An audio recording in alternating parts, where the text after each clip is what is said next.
भारत से फूटकर सारे विश्व को प्रकाशित करेगी। और आपको इस पर विशेष ध्यान देना चाहिए, क्योंकि तुम्हें परीक्षित बनाया गया, तुम्हें सुनाया, तुम्हें बताया, तुम्हें समझाया जा रहा। जब तुम समझ जाओगे तो दुनिया को समझा लोगे। तुमने अपने मन को समझा लिया तो सबके मन को समझा दोगे, क्योंकि मन सबके अंदर वही है। इसलिए ये मत, जिसे सर्वमत, जिसे सनातन मत, जिसे संत मत कहते हैं, दयाल मत कहते हैं, वो सबके लिए। इसमें कोई जाति पाति का भेदभाव नहीं है, छोटे बड़े, गरीब अमीर का, पढ़े लिखे अनपढ़ का, स्त्री पुरुष का कोई भेदभाव नहीं। ये तो सबके लिए। लेकिन जब सब अपने अपने मन बुद्धि चित्त को बदल लेंगे तब सब अपना लेंगे। अभी बेचारे इस चीज को जानते नहीं है।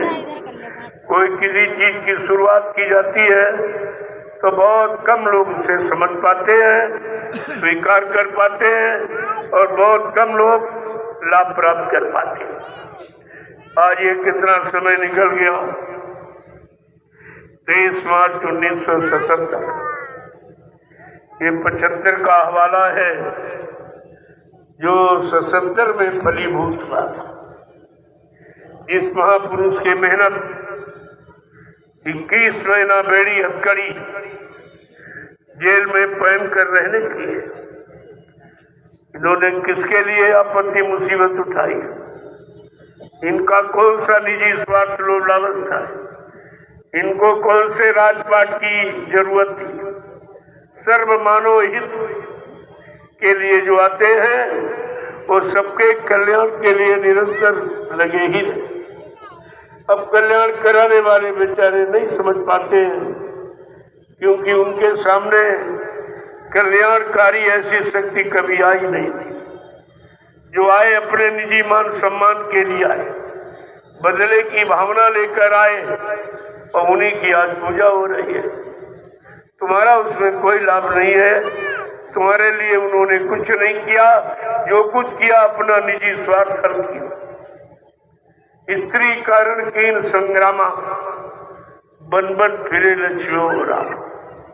अपनी एक औरत के कारण, अपने एक मान सम्मान की भावना रखकर उसको पूरा करने के लिए कितना नरसंहार कर डाला। अरे ईंट पत्थर का मंदिर गिर जाएगा फिर बन जाएगा, लेकिन ये मनुष्य मंदिर बिगड़ जाएंगे तो फिर नहीं बने। ये परमात्मा प्राप्ति के मंदिर है, इसकी तरफ किसी का कोई ध्यान नहीं है और किसी की इसकी कोई जानकारी नहीं है। लेकिन धीरे धीरे धीरे धीरे अनवरत ये जानकारी लोगों तक पहुंच रही। आज का ये पर्व, आज की तिथि सारा विश्व कितने गौर और ख्याल से देख रहा है कि आज भारत में ये क्या हो रहा। एक नवीन धर्म ध्वजा और एक नवीन सुख शांति का रास्ता जो जीवों के हित में रखा गया है, उसे लोग कैसे समझेंगे और कैसे अपनाएंगे और कैसे सच्ची सुख शांति प्राप्त कर पाएंगे? यही तो हमारा आपका विचार होना चाहिए। धीरे धीरे वैचारिक क्रांति उठ खड़ी हुई। अब ये धीरे धीरे सारे विश्व को प्रभावित करेगी। सारे विश्व को लोगों को समझना पड़ेगा, और ये सच्ची धर्म ध्वजा जिसके आगे सबको नतमस्तक होना पड़ेगा। ये वो धर्म ध्वजा नहीं है अपनी निजी मान सम्मान के लिए राम ने लंका में फैलाई। अपनी निजी मान, वो उनका मान सम्मान था। तुम्हारा उससे कोई मतलब नहीं, जीवों का उससे कोई परमार्थी लाभ नहीं है। और तुम्हारी तो धर्म ध्वजा ये गुरु के आती है। जो गुरु सबके लिए आता है, सबका हित करता है, सबका कल्याण सोचता है, सबकी जीवात्माओं का उद्धार करता है, ऐसे गुरु की ये धर्म ध्वजा है जो एक दिन सारे विश्व को प्रकाशित करेंगे। आप लगे रहिए, जो लगे रहते उन्हीं का नाम होता है। जो इधर उधर भग जाते, हट जाते, उनका कोई नाम नहीं। उन पर कोई विश्वास नहीं करता कि पता नहीं कब ये हट जाए, कब भग जाए, उनका कोई विश्वास नहीं। इसलिए पड़े रहो दरबार में, धक्का धनी के खाओ और कबहू दीन दयाल के भनक पड़ेगी कान। इस शब्द को बराबर ध्यान में रखिए आप। इसकी एक मर्यादा है, अगर इस मर्यादा को समझ लोगे तो तुम्हारी सारी व्यवस्था जो बिगड़ी है, चाहे वो भौतिक हो, चाहे आध्यात्मिक हो, चाहे शारीरिक, चाहे आत्मिक हो, सब ठीक हो जाए। ये ऐसा अभियान है जिसमें सबका लाभ और सबका कल्याण है। और जितने अभियान हिंदुस्तान में चल रहे हैं अपने निजी स्वार्थ के, चाहे वो राजनीतिक हो चाहे धार्मिक, वो कुछ चंद लोगों के लाभ को देने वाले हैं, लेकिन विश्व को सुख शांति देने वाले नहीं है। आपको ये समझना चाहिए, आज जो आवाज लग रही है सारे जनमानस के हित के लिए, संपूर्ण विश्व के लिए, केवल भारत ही नहीं, सारे विश्व को सुख शांति देने के लिए। हाँ, हमेशा वैचारिक क्रांति भारत से ही खड़ी हुई। ये धार्मिक धरा है, यहाँ पर धर्म की स्थापना के लिए भगवान राम को रावण से लड़ाई लड़नी पड़ी, धर्म की स्थापना के लिए भगवान कृष्ण को महाभारत करना पड़ा। लेकिन आज कलयुग में सच्चे धर्म की स्थापना के लिए सबको बचाया जाएगा, ये मारा काटा नहीं जाएगा, एक खून खराबा नहीं किया जाएगा, एक खूनी क्रांति नहीं अपनाई जाएगी। आज वैचारिक क्रांति की जरूरत है। अगर भाव विचार बदल जाए तो आप तो किसी को एक छड़ी भी नहीं मारेंगे। जैसे दया आप पे प्रकट हुई, दया उमड़ी, तो फट से आपके अंदर सबके प्रति प्रेम और सबके प्रति श्रद्धा और सेवा भाव और मान सम्मान देने की भावना पैदा हो जाए। लेने की नहीं, देने की। आज तो लेने की भावना है, देने की भावना केवल संत महापुरुषों के को है, जो इसीलिए देने के लिए आते ही। उनका लेने का कोई आपके अवगुण, आपके दुर्गुण, आपके पापों को लेते हैं और बदले में सुख शांति प्रदान करते हैं। ये है संतों का स्वभाव, ये उनका स्वभाव है। वो कोई काम अपने लिए नहीं करते, अपने मान सम्मान के लिए नहीं करते। उनको न राज, न पाट, न धन, न दौलत, यानी कुछ नहीं चाहिए। उनको विश्व की सुख शांति चाहिए, जो उनका असली धर्म, वो विश्व की सुख शांति चाहते। जितने आए तो भारत देश से एक देशी प्रदेशी, इसकी बात लोगों ने की है। आज तक इस धरती मंडल पर विश्व के लिए किसी ने कुछ नहीं, और विश्व की सुख शांति लाना है इंसान के बस की बात नहीं है। तभी तो उस महाशक्ति का परिचय मिलेगा। अरे वो कौन सी महाशक्ति है, वो कौन सा महापुरुष है जो चुटकी बजाते सारे विश्व में परिवर्तन करके दिखा देगा। उसका काम करने का, भाषण भी प्रवचन का नहीं, करने का और करके दिखाने का और सबको सुख शांति प्रदान करने का। इसमें प्रेमियों आज ये विशेष पद है, मतलब यानी इसमें सब कुछ भरा होता है। अभी तो लोग नहीं पहचान पा रहे, क्योंकि ये पहचान किसी को कराई नहीं। सबको अपनी बड़ी पहचान बताई, अपने लाभ, अपने स्वार्थ, अपने मान सम्मान का परिचय लोगों को दिया गया है, लेकिन सर्वजन हितकारी ये परिचय नहीं, कल्याणकारी ये परिचय नहीं किया। तो आज आपको एक विशेष चीज को समझना है। आज इसी तिथि पर हमें भारतीयता लाने के लिए एक संकल्प लेना है कि हम भारतीय हैं और भारतीय रहेंगे, और भारतीयता का परिचय देकर सारे विश्व को भारतीयता की गौरव गरिमा का अनुभव करा देंगे। ये आवाज किसी ने नहीं उठाई, ये शब्द किसी के मुख से नहीं निकला कि हम भारतीय हैं। हमारी भारतीयता का परिचय क्या है। तो जब तक परिचय नहीं तब तक लोग अपनाएंगे कैसे? आपको तो अपना परिचय देना ही पड़ेगा। तुम्हारा परिचय एक जाति नहीं है, तुम्हारा परिचय एक नाम शरीर का नहीं है, तुम्हारा परिचय सबका हित, सबका भला, सबका कल्याण हो, ये तुम्हारी मानवता का परिचय। इसलिए अपना परिचय दो। मैं तो यही कह रहा हूँ, आज के तिथि पर अगर आप लोग भारतीयता को अपना लें तो सारा विश्व सतयुग का दर्शन करेगा, सारा विश्व सतयुग का दर्शन करेगा। आज ये आपकी पोशाक, आपकी भारतीय वेशभूषा सारा विश्व देख रहा है कि भारत में एक अनोखा अभियान चल गया और वो सबके हित का, सबके मन को शांति प्रदान करने वाला। जबकि लोग अपने मन को शांति नहीं दे पाए, न तपस्या करके, न योग साधना करके, न दूसरों को मार काट करके, या तो अपना इतिहास बनाकर शांति नहीं दे पाए। लेकिन आज आपको शांति देने का संकल्प लिया जाए तो आप लोग हमारी एक ही प्रार्थना स्वीकार करके जन जन के कान तक आवाज पहुंचा दो कि हम भारतीय हैं, हमारी भारतीयता की पहचान होनी चाहिए। और वो पहचान है वेशभूषा। तुम्हारे यहाँ जितने विभाग है सबकी यूनिफॉर्म अलग बनी, लेकिन तुम्हारी कोई यूनिफॉर्म बनाई गई। तुमको तो अंधकार में रखा गया। न तुम्हारी कोई यूनिफॉर्म है, न तुम्हारी कोई निश्चित भाषा है, न तुम्हारी कोई निश्चित वेशभूषा है, न तुम्हारा कोई सात्विक खान पान है। तुमको तो इस तरह से फंसा के जकड़ के रखा गया कि कितना बिगड़ जाओ, कितनी बुद्धि खराब हो जाए, जो हमारे स्वार्थ को लोग समझ न पावे, हमारी स्वार्थ नीति को लोग पहचान न पावे। तुम्हें तो वो सिखाया जा रहा और उसी की तरफ आपको निरंतर बढ़ाया जा रहा। लेकिन परमात्मा ने बुद्धि का यंत्र दिया, इसका सही सच्चे स्थान पर इसका प्रयोग करो।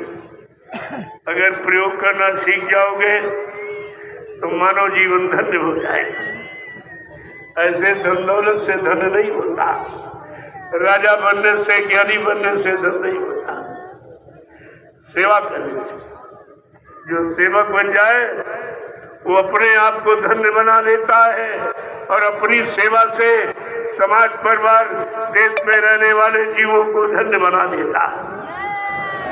हमें तो ये पाठ पढ़ना है, ये शिक्षा हमारे अंदर होनी चाहिए, तब तो आप सच्चे भारतीय हो।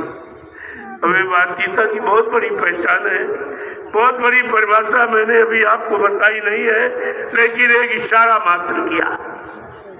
पहले अपनी भारतीय वेशभूषा में आ जाइए, देखो तुम्हारे मन को स्वतः कितनी शांति मिले, तुम्हारे मन में विशुद्ध वैराग की भावना आ जाएगी, आसक्ति समाप्त हो जाएगी। इसलिए आपके लिए इशारा किया गया है कि भारतवर्ष में रहने वाले जितने लोग सब भारतवासी, न हिंदू, न मुसलमान, न सिख, न ईसाई, ये सब हटा दीजिए।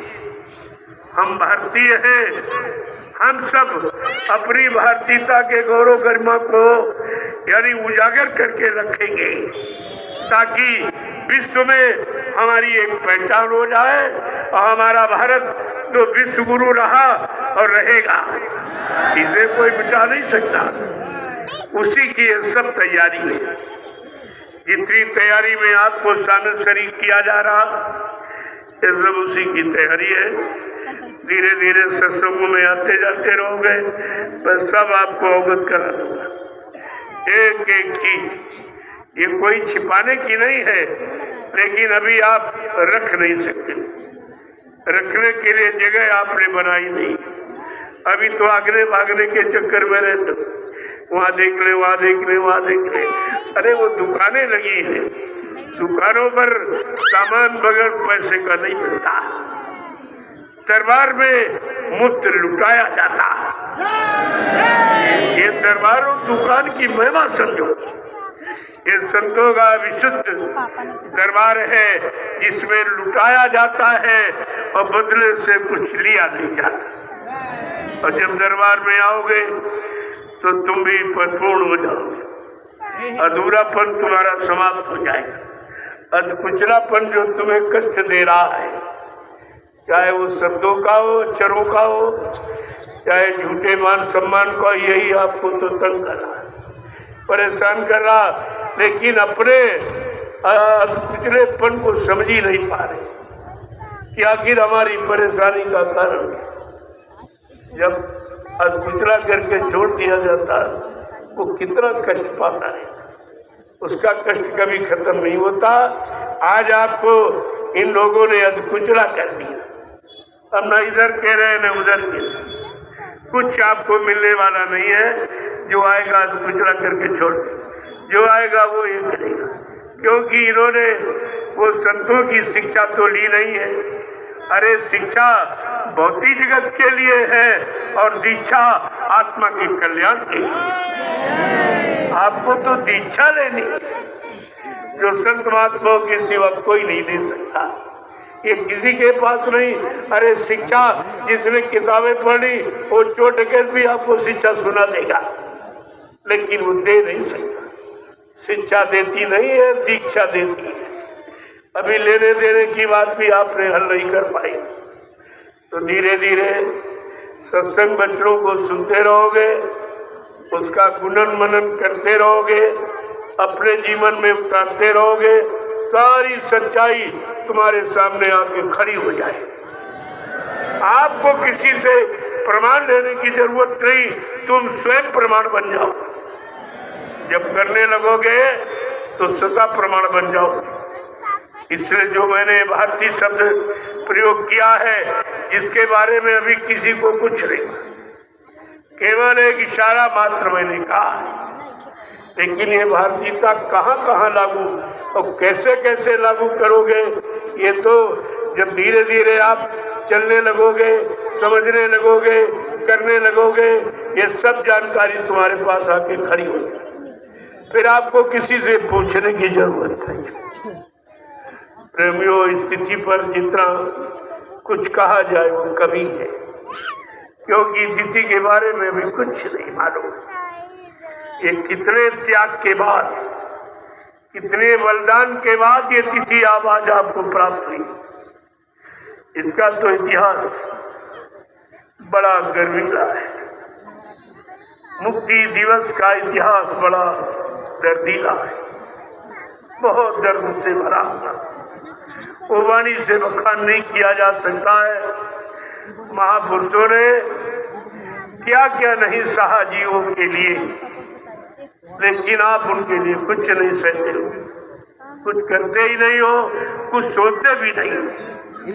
आज ये तिथि पर कितने लोग विचार कर रहे हैं, किसने सोच पाया है आखिरकार ये एक नवीनतम आपके सामने चीज लाके क्यों खड़ी की। ये तो होली का महीना जानते हो, होली में दिवाली, ये क्या है? ये होली में दिवाली, ये है महापुरुषों की सतयुग की व्यवस्था है। जब इन बिंदुओं पर विचार करोगे तो सतयुग तुम्हारी समझ में आ जाएगा। सतयुग क्या है? सतयुग कोई इंसान का नाम नहीं, सतयुग माने व्यवस्था, ये व्यवस्था का नाम है। हमें व्यवस्था परिवर्तित करनी है, और जब तक तुम्हारे विचारों में, खान पान में और तुम्हारे रहन सहन में परिवर्तन नहीं होगा, आप व्यवस्था परिवर्तित नहीं कर सकते। और यही कारण है किसी के बस की बात नहीं है, और 70 साल की आजादी इसी धोखे में चली गई, कुछ आपको नहीं मिला। निरंतर दुख, तकलीफ, मुसीबत, आपत्ति, बीमारी, महामारी, इसके सिवा तुम्हारे हिस्से में कुछ भी नहीं पड़ा। क्या इसी के लिए आपने इस राजनीति को समझा? राजनीति कितना शुद्ध शब्द है जो महात्माओं ने रचा है। ये किसी विद्वान की रचना नहीं है, ये किसी कथावाचक की अक्षर ज्ञान को समेटने वालों की चर्चा नहीं है। यह है महात्माओं का, गुरुओं का विशुद्ध विज्ञान है, जो तुम्हारे जीवन को बदलने वाला, तुम्हारे जीवन को सच्ची सुख शांति देने वाला। पहले आप जब समझोगे धीरे धीरे, मैंने कल आपसे कहा था, आपको कल ये शहीदी इंकलाब में अपनी भारतीयता की पहचान करके आपको खड़ा होना है। जो हमारी भारतीय वेशभूषा, जो ऋषि मुनियों ने शास्त्रीय विचारधारा के लिए जो उन्होंने रखा था कि जब हम इस शरीर के खोल है ये, और ये खोल है जीवात्मा का, ये शरीर पंचभौतिक, ये चमड़े का खोल, ये जीवात्मा के रहने का घर है, मकान है। हम इसलिए इसकी सुरक्षा करते हैं कि हमारी जीवात्मा जितने ज्यादा दिन इस चर्म खोल में रहेगी, उतने ज्यादा दिन संतों का दर्शन और नाम की कमाई करके हमेशा अपने घर चली जाएगी, हमेशा के लिए फिर यहाँ कभी नहीं आएगी। आएगी तो होश में आएगी, आएगी तो संत रूप में आएगी, संत शोध में आएगी, वैसे इस खोल को लेके नहीं आएगी।